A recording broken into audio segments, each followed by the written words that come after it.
Soy Elvia Montes de Oca, doctora en estudios latinoamericanos por la Facultad de Ciencias Políticas y Sociales de la Universidad Nacional Autónoma de México. En esta ocasión quiero presentarles este libro del cual soy autora y que se titula La tolerancia religiosa, una mirada desde México y el Estado de México, una perspectiva histórica. Antes de entrar al contenido del libro, quiero decirles que lo escribí durante el tiempo de reclusión al que nos obligó la pandemia y un poco a la manera de Sor Juana, que decía, escribí en seco, este libro lo escribí en seco, porque yo no tenía a quién a mi lado, con quién conversar, con quién cambiar ideas, quién me revisara, quién me corrigiera, quién me leyera, y realmente lo hice a solas. No es un trabajo grato, pero finalmente me sentí muy satisfecha de él. Y lo que trata, obvio, trata sobre la tolerancia religiosa.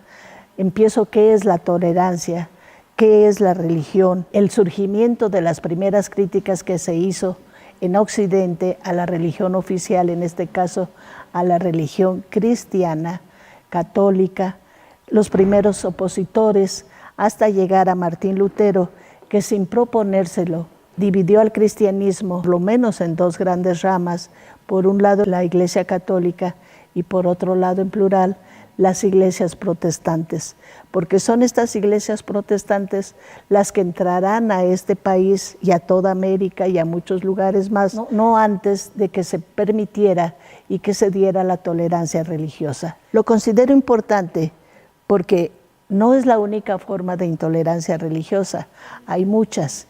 Y esta la abordé desde el ámbito académico y desde el ámbito personal, porque yo padecí de niña, de adolescente, sufrí lo que es esto, el rechazo de los demás, precisamente por temas de la religión. Entonces la intolerancia es algo que yo creo que con menos intensidad, pero todavía está hasta hoy.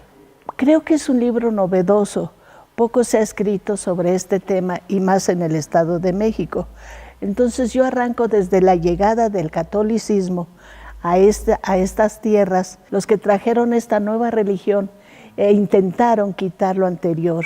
Después, por ejemplo, se aborda lo que pasó en el México independiente, como desde la Constitución de 1824, la Constitución Federal, se impuso como la única religión la católica, y que el Estado se iba a encargar de proteger a esta religión, cuidando de que no llegara ninguna otra a través de leyes sabias y justas.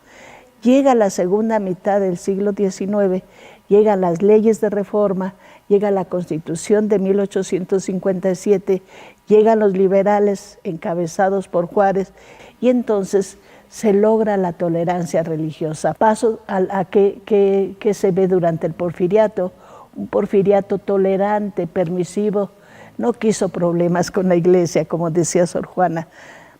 Y entonces, de ahí paso al México ya del siglo XX, veo un pasaje muy difícil, que es la guerra cristera, tanto a nivel nacional como estatal.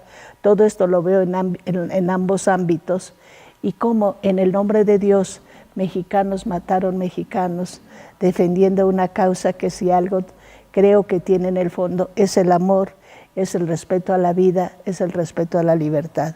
Analizo cómo el catolicismo está perdiendo adeptos, aunque sigue siendo la dominante, como otros pensamientos, ya no solamente occidentales, ya no solo las iglesias protestantes, sino el islamismo, por ejemplo, cómo va penetrando en estas tierras. En esta investigación demuestro que los cambios se están dando, y también, curiosamente, las mujeres que somos consideradas como más reacios a los cambios, más religiosas, más aferradas a nuestra religiosidad, también se está dando cambios.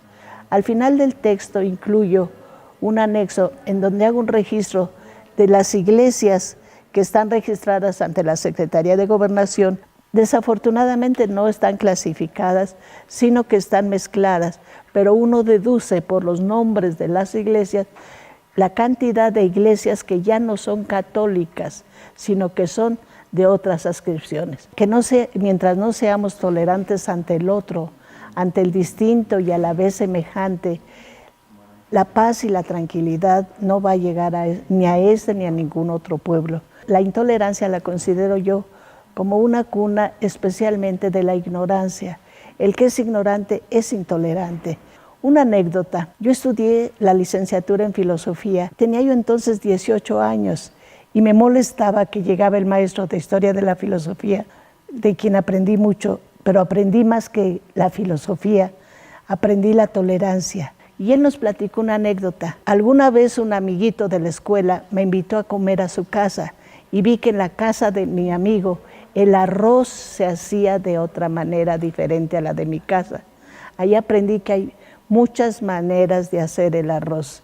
Entonces, cuando me enfrento a la intolerancia, a mí en la escuela primaria me llamaban la hija del diablo, y a las niñas de mi edad les prohibían que se acercaran a mí, que no fueran mis amigas. Y cuando después de muchos años me enteré de quién había venido esa orden, a lo mejor ustedes no lo creen, la orden había venido desde el mismo cura de mi pueblo. Yo soy de Tenango del Valle.